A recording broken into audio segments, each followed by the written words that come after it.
Hi, I'm the Space Quest historian. Well, we're up to the 7th King's Quest game. The 6th one almost passed for a decent experience, so I'm sure the 7th would be an absolute triumph. I mean, 2 years passed between 6 and 7. Surely they spent this time ironing out the final kings, getting rid of all the mazes and dead ends, and just generally perfecting their craft to finally deliver a stone-cold classic. So, the opening cutscene starts with... Grow up, young lady, that's what they all say. Oh, fuck you. Okay, so we open with a song. That's nice. And if you're wondering if the video is lagging or if I have my DOSBox cycle set too low or something, no, it's supposed to look like this. Ugh, that is rough. Hang on, how many fingers did Rosella have? Okay, so skipping this audio affront to decency, we get into the meat of the story. Princess Rosella is off pissing about in the countryside of Daventry, singing to no one in particular about how she longs for adventure despite already having had an adventure of her own, including ghosts, fairies, unicorns, and zombies. I don't know how much more adventure a girl needs, but apparently she gets bored easily. And her mom, Queen Valanice, whom you'll recall was brought back to Daventry by King Graham in King's Quest II primarily because of her functioning uterus, then meets up with her daughter to discuss how eager she is that Rosella also put her womanly bits to good use by going off and getting married. Why her mom is so desperate to pawn off her daughter to some random cock-swinging sack of testosterone is an excellent question that's never answered, but I can only assume that internalized misogyny must be considered a virtue around these parts. Anyway, Rosella's IQ has apparently dipped alarmingly between games to that of an easily distractible parrot because she sees something shiny off in a pond. I know it's hard to make out with the FMV compression and the frankly atrocious animation, but it's supposed to be a castle.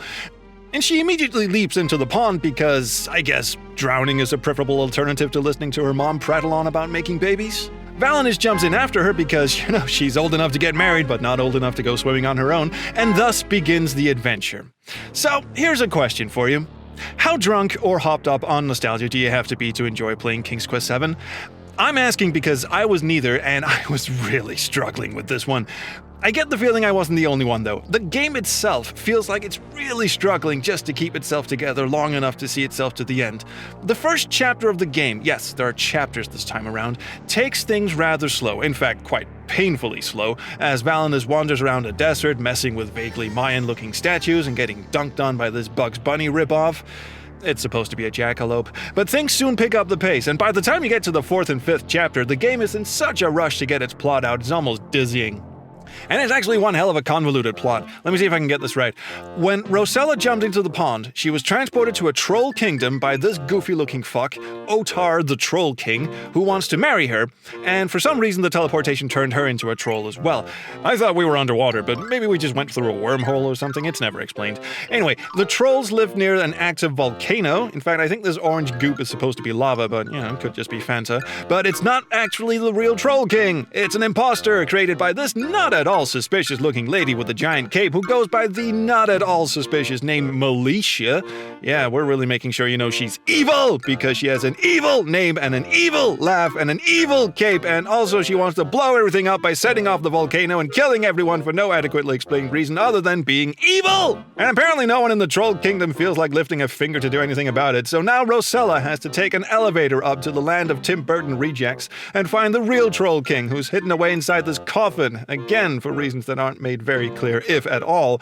All I know is this place must smell real interesting if he's been stuck here for God knows how long without any access to toilet facilities. Through the magic of a series of plot contrivances, Rosella and the Troll King end up in the control room of the volcano. Yeah, apparently volcanoes have control rooms, who knew? Where they defeat Militia by pointing a MacGuffin at her that turns her into a baby. Now, you may be wondering who that guy on the floor is or what Valanice is doing here. Trust me, I'll get to all of that because this is around the time when the state of perpetual confusion I was in throughout most of the game turned to outright hatred. So trust me, we'll have fun with this later on. First, it's important to understand just how utterly confusing this game is.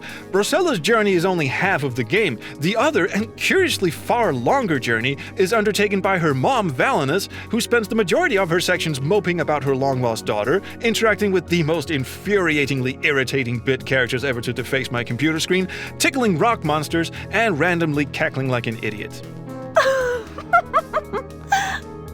Also, none of what she does seems to matter in the fucking slightest, because she's always one step behind Rosella, and only shows up at the end to shove her daughter in front of the first male character to appear on screen that's vaguely human-looking.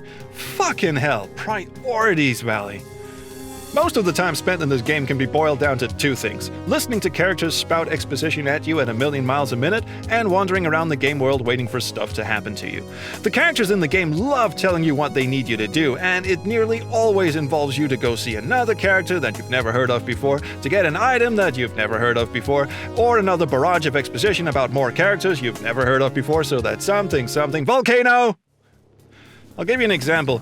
This talking cat tells you to go talk to this headless horseman so you can find a way to go to Cloud City and jump through this crystal ball so you can talk to the three sisters of the Fates, who tell you to go and talk to this frozen lady called Mab, the Queen of Dreams, and to do that you need to visit this guy, the Macromedia Dreamweaver, who transports you to the dream world to see Mab, but to unfreeze Mab you need to talk to this lady, Ceres, the nature goddess, who tells you to go back and talk to the three sisters of the Fates again, and they tell you the only way to unfreeze Mab is to shove a crystal up her ass, which for some reason needs to be powered up by this tiny sunbeam in a Mayan temple, and then the unfrozen map tells you to go find Oberon and Titania, the king and queen of Etheria, who have fucked off to find their own lost son, and to do that, you need to throw a bridle at this flying horse and actually hit it instead of just yeeting it off the cliff, and then these naked wind nudists finally summon the king and queen, who then do absolutely nothing for you, so fuck you, all of that was absolutely fucking pointless.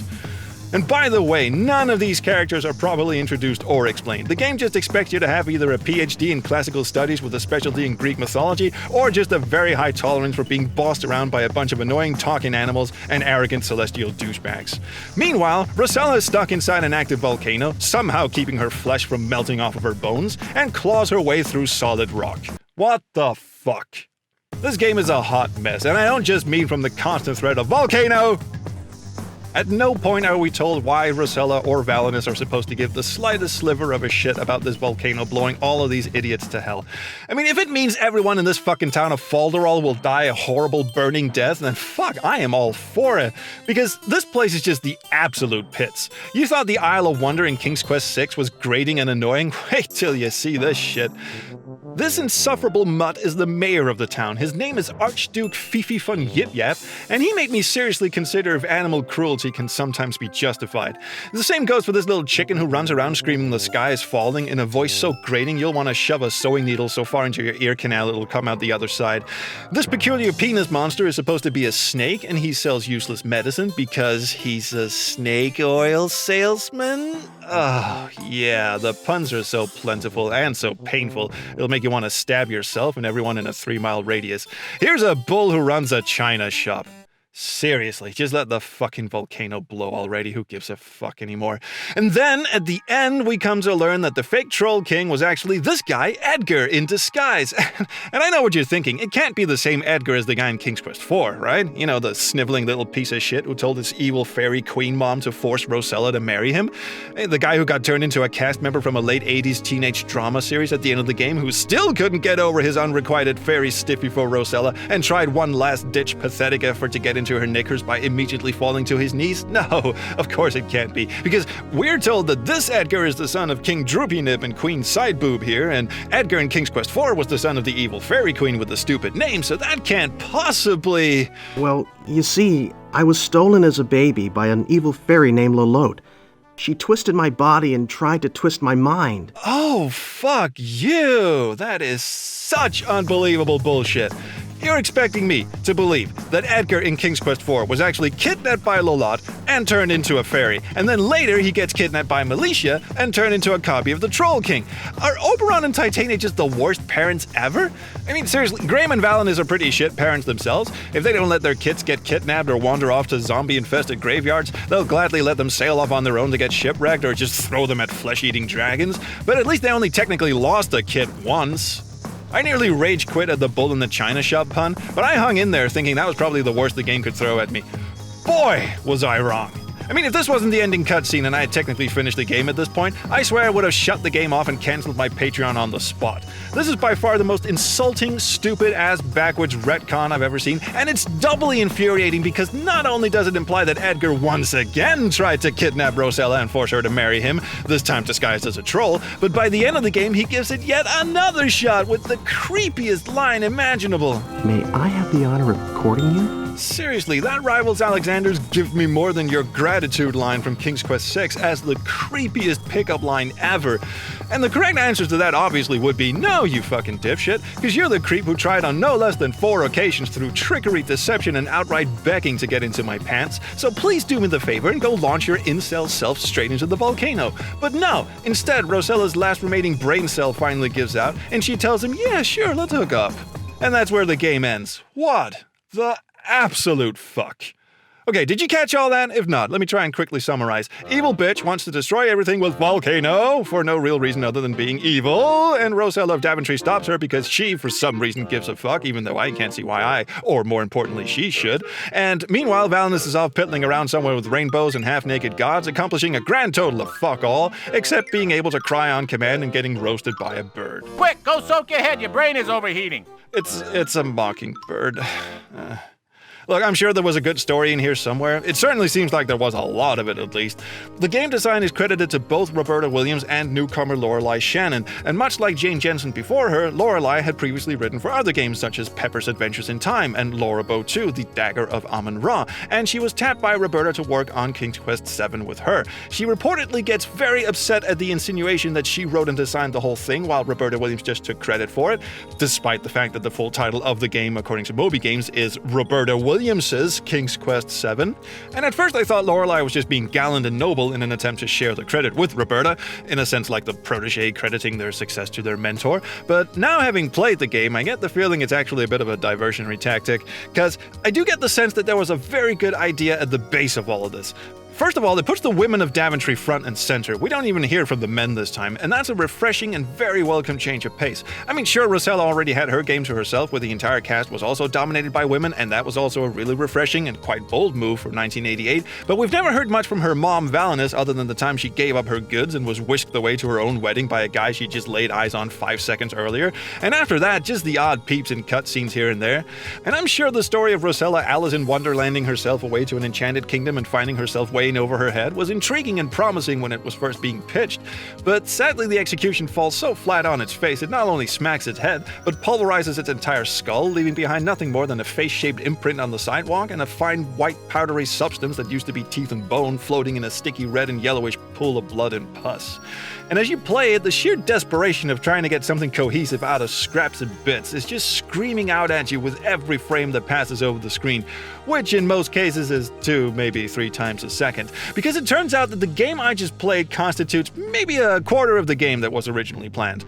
Lorelei apparently wrote a phone book-sized tome of story and lore for this game and was then told to axe all but the most essential details in order for the game to meet a Christmas deadline. In fact, the game was so far behind schedule, the first copies of the game shipped in an empty box with a coupon inside it that you could redeem for the actual game disc once it was finished, just so parents could buy it and wrap it up for Christmas. It's no wonder then that the game feels like it's in a mad rush to dump as much exposition and plot on you as it possibly can in the shortest amount of time.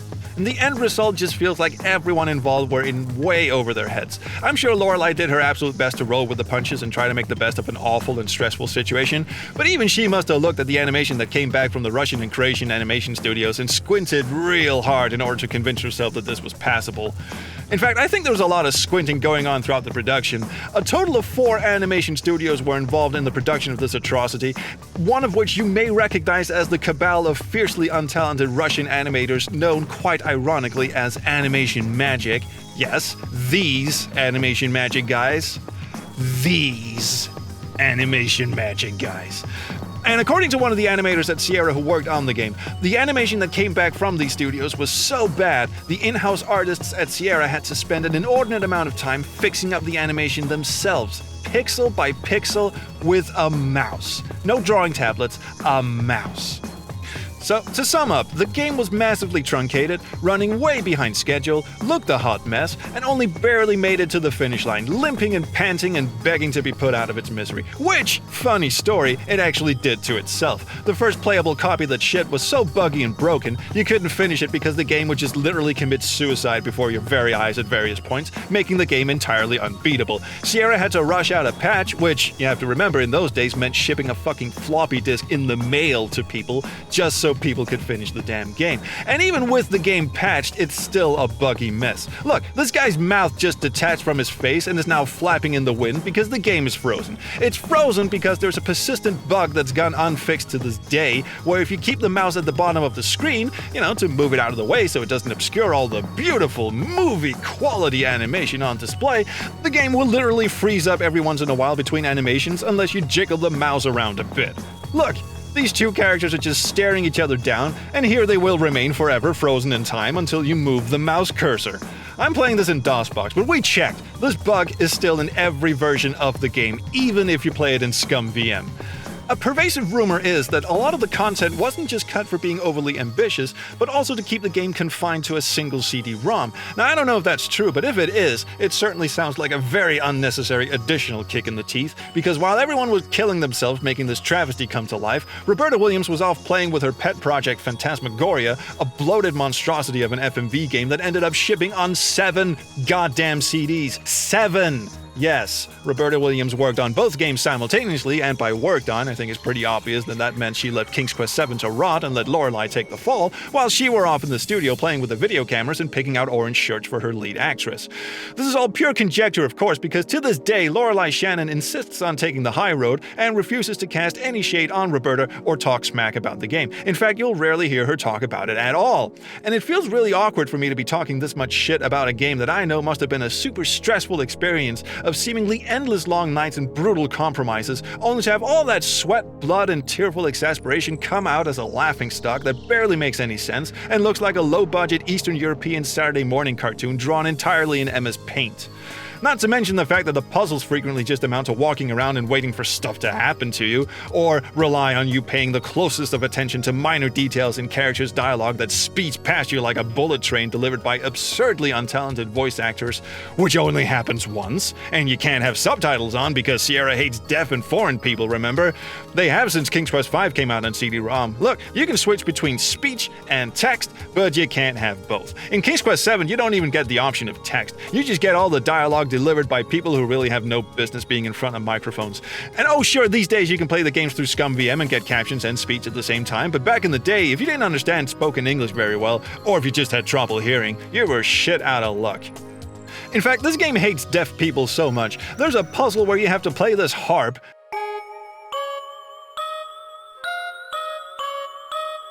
to be teleported to the Fates. I have no idea what the harp is doing here or why playing these particular 4 notes powers up this crystal ball that somehow teleports you there. Maybe I blinked and missed an explanation somewhere, but I really don't care. It's bullshit either way. Anyway, the hint for playing the right notes is given to you by these fluttering little insects who don't respect your personal space and hum the tune you're supposed to reproduce on the harp. They do this while the background music continues to blare on, making it nearly impossible to make out what notes are being played, even if you have perfect hearing. Meanwhile, this door combination to the volcano control room relies on you paying close attention to the 6 frames of animation where the Troll King opened the door in a previous cutscene, which only happens once, and there's no indication that you needed to pay attention or write this down somewhere, and you can't go back to a previous point in the game and check, because guess what? You only get 1 save game. 1. For the entire game. 1! You have got to be fucking kidding me. Now, thankfully, this time around there are no dead-end situations, so you can't technically get stuck and be unable to progress, which is a plus, I'll give it that. Granted, it's not something that should have taken them 7 games to realize was a shitty idea, but it's appreciated nonetheless. But come the fuck on! How did we go from a sensible save game system that let you make several bookmarks along the story to 1 save game? What catastrophically dim-witted bonehead thought this was an improvement in any way, shape, or form? Because whoever it is, they can go to hell. As a small and relatively pointless concession, the game does let you pick whatever chapter you want to start from when you boot it up. But that just begs further questions, most principally, why? You don't unlock these as you play, they're available to you from the start.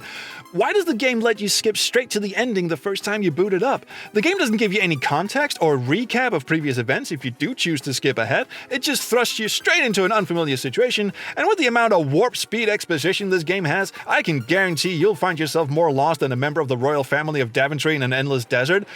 Which this game also has? Are you fucking kidding me? Didn't we get enough of endless deserts in King's Quest 3 or 5? Apparently not. Speaking of so-called improvements, the interface in this game is that horribly annoying single-click interface that completely robs the player of any decisive agency over the protagonist's actions.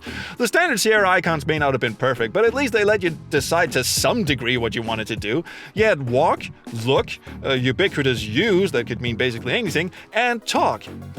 Now, King's Quest VI did this annoying thing where they swapped the look and use icons around, so if you were used to Sierra's point-and-click games, you'd click the right mouse button to cycle through the different icons and keep getting the wrong icon. But I'll gladly take that minor annoyance over a single mouse cursor that apparently does whatever the game feels like. Like here, you come across an open grave in a graveyard. Maybe you'd like to have a look inside. Maybe there's something interesting down there, but you just have to trust that when you click on it, your character will walk over and look inside of it instead of throwing herself into it? Why the hell did you do that? I can't believe I did that! My mother taught me to have better sense. And then she has the fucking gall to blame me for it. Go fuck yourself, lady. But the game's favorite trick to play on you is to suddenly have hotspots appear where there weren't any before. Like here, on top of this mountain. You're supposed to hide behind this rock to catch the wind horse, whatever the fuck it is, but that hotspot wasn't there the first time I climbed up this mountain, and there's nothing to indicate that it's there now all of a sudden. So how was I supposed to know that's suddenly an option now? Or here, at the end, where you're supposed to shove this MacGuffin in the electrical socket. Since the cursor lights up over hotspots, your first instinct is to fly the cursor all over the whole screen looking for when it changes. But this socket doesn't highlight. It only highlights when you try and use an inventory item on it. There's just no fun to be had in this game. Even when you think you've finally got all of its little tricks and traps worked out and you've gone back and replayed vast bits of the games over and over again to catch whatever impossibly vague hint may have been buried below a mountain of expositionary dialogue, and you backtracked all over the goddamn game world looking for whatever new hotspots might have appeared out of nowhere since you were last there, all at a glacially slow walking speed because nobody told you about the undocumented plus and minus hotkeys that change the walking animation speed. Even if you've gotten the hang of all that, there's still RNG to deal with. You're supposed to break into this house, but if you do that while the dog is barking, you'll get caught. I don't know the exact number, but there's a significantly greater chance of him barking than not, and you have no way of knowing that you're simply supposed to leave and come back until he stops barking. You'll bash your head against the desk trying to think of some ass-backwards moon logic solution of scaring away the dog, or wandering off to find some other puzzle to solve that'll maybe somehow double as a trigger to get rid of the dog. In fact, for a game that has this many bugs and crashes, you'd be forgiven for thinking the game was just broken at this point. But no, you have to just walk back and forth a million times and eventually he's gone. Oh, and this is an audio-only clue. There's no animation or visual clue that the dog is there or not, so once again, fuck you, deaf people. And then there are these bits that just absolutely boggle the mind, where you're not sure if it's supposed to be like this or if the game is just having a fit. Like this shit with the bridle. This was before I realized you were meant to hide behind that hotspot that wasn't there before. I keep yeeting this fucking thing off the cliff, but it keeps coming back in my inventory. Is it supposed to do this? Is it like a boomerang bridle? How many of these do I have? Or here, check this out. I'm carrying a lit firecracker around, and every few seconds it blows up and I die. The firecracker's on a timer, but because my computer speed is too fast, the timer runs out before I can get to where I'm supposed to try and use it. And every time I die, I can just choose try again, and it puts me back exactly where I exploded. So I can just walk around the whole game world like this, sporadically exploding into a million gooey pieces, and then magically reassemble and come back to life as if nothing happened. Apparently earlier versions of the game would even put me back to the beginning of the puzzle and have me start over, so this is their idea of fixing this puzzle, but wouldn't it have made more sense to, I don't know, fix the timer? Or here's a wild idea, make a puzzle that didn't involve the fucking timer in the first place. You could have just given me an unlit firecracker and then have me go off and find a match or some tinder or some way of lighting it, you know, like an actual puzzle. Because once you pick this thing up, you can't put it down again. You're now forever the amazing exploding woman until you find somewhere to chuck the fucking thing. And I know I'm gonna get some wise ass in the comments saying I just lowered the cycles in DOSBox. Yeah, thank you, I'm well aware of that. But you try and tell that to the poor suckers who were running this game on fast computers back in 1994. And sometimes the game just ups and shits itself and has a complete meltdown. Like here, I just freed Mav from her popsicle prison. I am Valanice of Daventry, ladies, can you, one at a time, please. Has ignited the volcano. I can't understand what you, could you just, one at a time, could you just please shut? Oh, okay, that's fine, I guess. I could go on and on about this, but I think I'm just gonna stop here. I'm not even gonna do a bonus round for this one. There isn't much to talk about. The game only came out for DOS, Windows, and Macintosh, and the only difference as far as I can tell is that the Windows version had slightly better looking opening and closing cutscenes, but everything else is just as god-awful as the DOS version. There's just one interesting tidbit to share, and that's this screenshot showing an alternate view of the arcade in Polysorbate 60 in Space Quest 6 that for some reason is lurking around inside King's Quest 7's resource file. It's unclear whether this was part of a demo or a mock-up, or perhaps this was a very early version of Space Quest 6 when it was just starting up development around the same time as King's Quest 7 was being made. It's intriguing, sure, but it's just a static image and it has absolutely nothing to do with the game we're talking about, so yay. I mean, sure, there's also some concept art floating around inside the game files. That's pretty cool, I guess. Maybe they were intended for some behind-the-scenes feature in the game that got cut out because they ran out of time. Who knows? And also, there's a cut line from King Graham, who was apparently supposed to make an appearance right at the end of the game and ask the ladies where they've been all this time, but they left it out of the final game for whatever reason. Ladies, I was getting worried. You're 15 minutes late for lunch. It's actually Denny Delk who did a lot of really memorable voices for LucasArts games such as Hoagie and both Green and Purple Tentacle in Day of the Tentacle, but he's no Josh Mandel. But in terms of interesting different versions of the game across different platforms, sorry, there aren't really any. This is pretty much how the game looks and plays, whether you're running it in Windows, DOS, or on the Macintosh. So that's it, really. I don't think a game has ever made me care less about its story or given me less incentive to finish it than King's Quest VII. Maybe if they'd spent less time reinventing the wheel, trying and failing miserably to make a Disney cartoon with a fraction of the budget and talent that requires, and more time just honing and perfecting their craft. I mean, fuck it, they were so close with King's Quest VI. Maybe we would have gotten the full scale of whatever Lorelei Shannon had up her sleeve, and maybe we would have gotten a game that was actually worth playing. But instead, we got this shambling clusterfuck that rivals King's Quest III as one of the worst games in the series. But where King's Quest III was intentionally sadistic with its borderline psychopathic design, King's Quest VII, on the other hand, just feels weak and misguided, like a court jester who had his arms and legs cut off and is limping weakly around on the floor with a feeble smile, trying to dance and entertain you with his last breaths as he's bleeding out. I mean, I had fun making videos about the first 6 King's Quest games because those games have stood the test of time and become cornerstones of the adventure game pantheon, and I'm just this bratty little shit on the internet nitpicking them to bits. I mean, decades from now, the legacy of those games will remain intact and unscathed, and no one will remember who the fuck I was. But this game just feels like I'm picking on the slow kid. Look, it's okay if you have fond memories of playing this as a child, or if you find the grating talking animals adorable, or if you find the stilted, rubbery slideshow-like animation endearing and charming. I'm not here to take that away from you. You're quite welcome to it. In fact, I want you to have it. I want you to have it and keep it as far away from me as goddamn possible, because I never want to see or hear about this game ever again for as long as I live. Thank you so much for watching. Look, I have a Patreon. Haha! I'll be playing Mask of Eternity next, but if we keep this bad boy climbing, I might finally realize my lifelong dream of being unnecessarily mean and cruel to fictional law enforcement officers. Also, you can come hang out on Twitch when I play these games and capture footage for these videos, and thank you so much to the people who came and helped me keep my shit together playing through this game, and thanks to the lovely weirdos on my SQH Discord for fact-checking and supporting me in my weakest moments. I'm the Space Quest Historian. Next up is Mask of Eternity and a lifetime of therapy, and until then, I'll see you around the Chrono Stream. Bye!